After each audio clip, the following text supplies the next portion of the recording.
To start the ABP Suite UI, you need to open a new terminal and type ABP Suite command. And then when you run it, a new window will be opened in your browser and the ABP Suite UI will be running. To create a new application from the ABP Suite UI, you can click the Create a New Solution button on the home page, and then you can define your project name and output folder. And also you can select any option you want, for example UI framework, theme or mobile option, and then you can create the solution.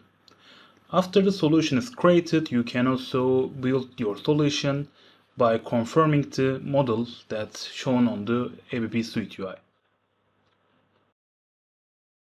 Let's see the overview of the demo. As you can see from the diagram, we have plenty of entities, and as you can see, there are some kind of relationships such as master detail relationships and one-to-n and end-to-end relationships. As you can see from our demo application, we have a categories page, and on this page we can create a new category or edit or delete an existing category. And also, as you can see, we have a products page. You can also create a new product and you can add multiple categories to this product. And you can see the properties for a product, code, name, price, and stock count. And you can also edit and delete existing products on this page. You can see the customers page, and as you can notice, the customer entity is a master entity and got two child entities such as addresses and contacts. And as you can see, we can add multiple addresses for the customers, and also we can have multiple contacts for the customers as well. We can edit or delete this child data grid. We can create a new contact, and also we can create a new address through this child data grid. As you can see, we also have an orders page, and on this page we can create a new order by specifying the related properties such as order status, payment status, and customer. And as you can see, we also can edit or delete an existing record, and as you would see, order is a master entity and got a child entity named order lines, and as you would see, order lines have multiple products, so we will establish one-to-n relationship between order lines to products in our demo application. And as you can see, we can delete a child entity record, and then also we can add a new order line item. We can specify the quantity, we can specify the related total price, and then we can select the product that we want. And then when we click the save button, it will add a new record to the related child categories. And as you can see, we can sort these records by just clicking the related title. And as you can see, we also have advanced filter section in here. We can filter our orders by customer, by order status, or by payment status.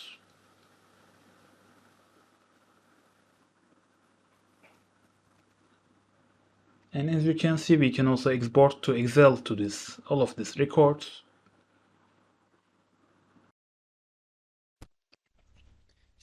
Let's create our entities that we've seen in our demo application. We can first create the category entity. We can define the name and menu icon, and then we can define our properties. We can add a name property and make it as required. And then we can click the Save and Generate button to generate the related entity.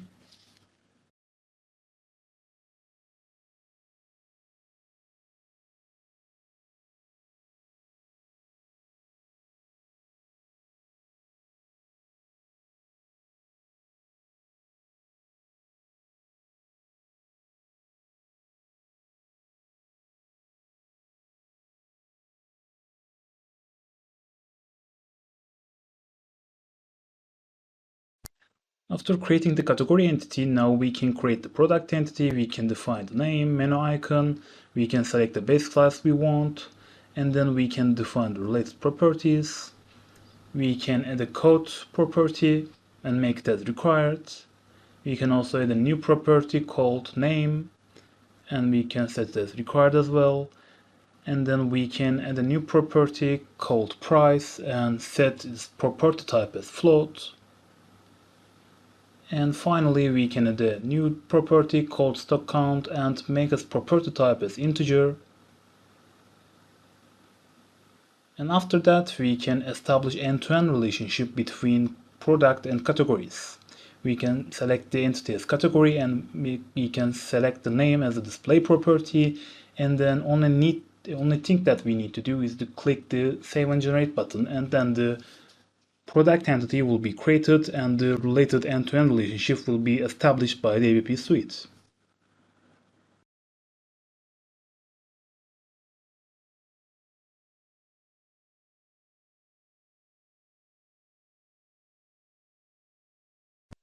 So far, we have created two entities, which are products and category entities, and all of these entities were master entities.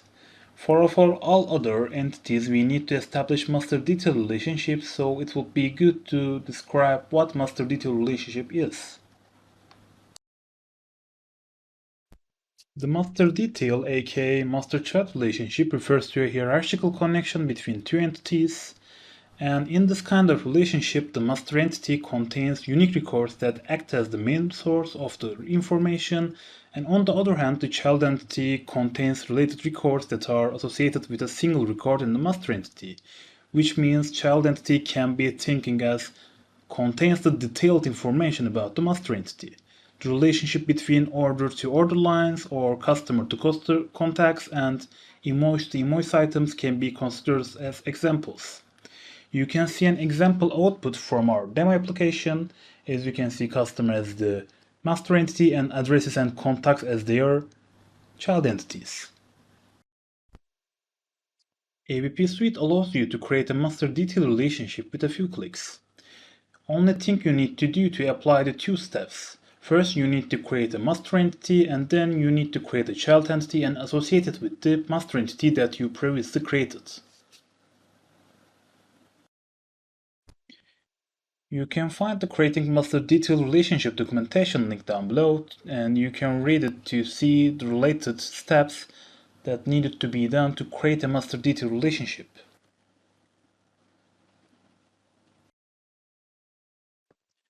Let's take a look at the diagram again. And as you can see, we've already created the product and category entities and established end-to-end relationship between them.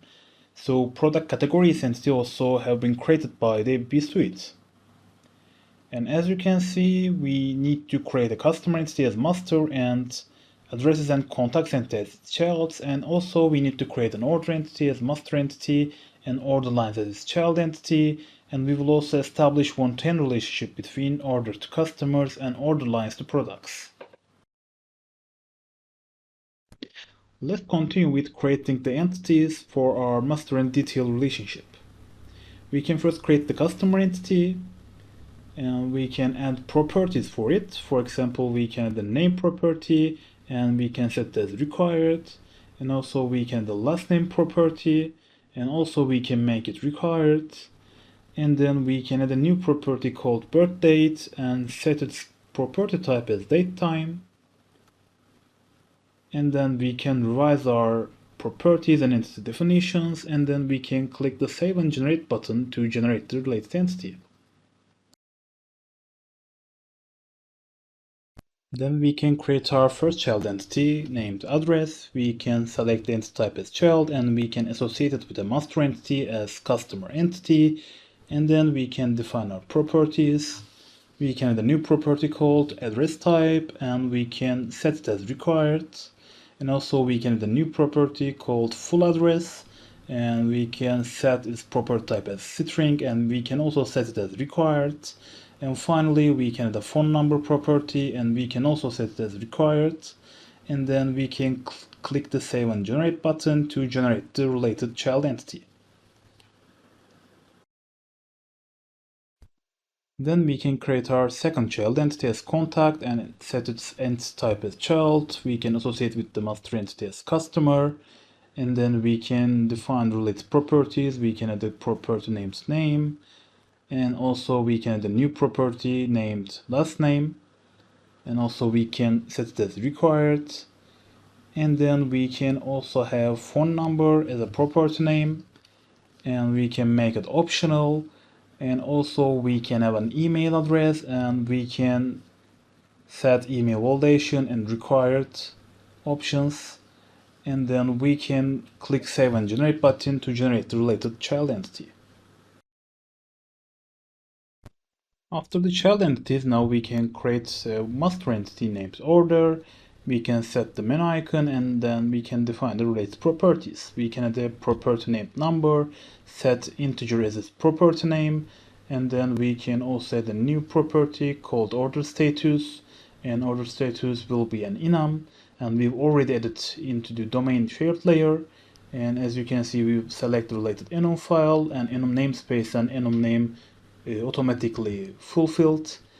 And then as you can see, we can add a new property name called payment status. It's also an enum, and we can select the enum file from our domain shared layer, and then we can define a new property called date as date time, and then we can establish one-to-end relationship between customers, and we can select the name as a display property and set as required, and then we can revise our definitions, and finally we can click the Save and Generate button to generate the related entity.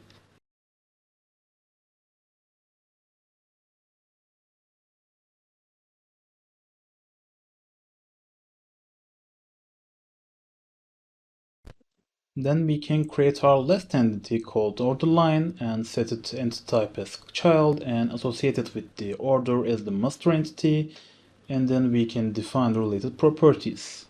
We can set the property name as quantity and property type as integer, and also we can add a new property called total price, set its property type as float, and then we can click the OK button, and then we can establish one-to-end relationship between order lines and products. We can set the name as a display property, and we can set it as required, and then we can click the OK button, and then we can revise our definitions, and we can click the Save and Generate button to generate our last entity.